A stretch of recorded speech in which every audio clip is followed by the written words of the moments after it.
আচ্ছা দেখো গাইস, এখানে কি কি দেওয়া আছে যে নদীর এক পারে দাঁড়িয়ে এক ব্যক্তি আছে, তোমার হাততালি দিল।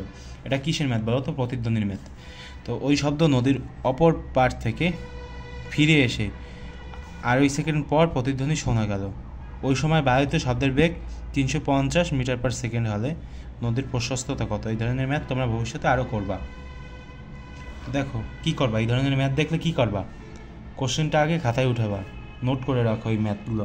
আর আমি যে কয়টা ম্যাথ দিছি এই অধ্যায়ের সবগুলোই নোট করে রাখো, ভবিষ্যতে কাজে লাগবে। কারণ আমি তো একটু রিসার্চ করেই তো দিয়েছি, নাকি আমি শুধু আন্দাজে করে করে করে দিচ্ছি? আমি কিন্তু আন্দাজে করে দিচ্ছি না, আমি তোমার মানে দেখি আর কি যে কোন ম্যাথগুলো বেশি আসে, কোন ম্যাথগুলো কম আসে, তো সেগুলো হিসেব করেই আমি করাই। আমি কিন্তু আন্দাজে করাচ্ছি না। আচ্ছা দেখো, এখানে বেগ ভি সমান কী দেওয়া আছে? বায়ুতে শব্দের বেগ 350 মিটার পার সেকেন্ড। ভি সমান আছে তোমার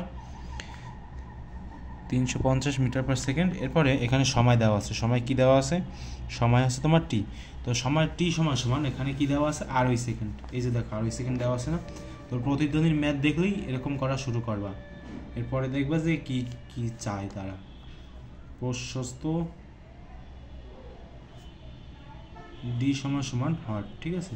তো আমাদের মূলত ডি এর মানই বের করতে হবে। তো আমরা কি জানি? আমরা জানি, এখানে লিখবা, ভালোভাবে লিখবা যে আমরা জানি। কি জানি আমরা? যে 2D সমান আছে তোমার ভিটি। আচ্ছা, এতটুকু তো জানি। এখন জানলে তো কাজ হবে না, এখন আমাদের ম্যাথ করতে হবে। তো ডি সমান আমরা কি লিখতে পারি? ভিটি বাই 2। তো এখানে তুমি বি এর মান দাও। বি এর মান কত দেওয়া আছে?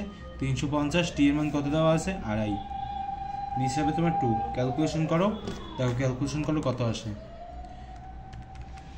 351 আসছে। 350 গুণ 2.5, নিচে কী হবে? নিচে হবে তোমার 2 আসলে এখানে যত মানে কী হবে বলো তো? 437.5, 437.5 কী বলো তো?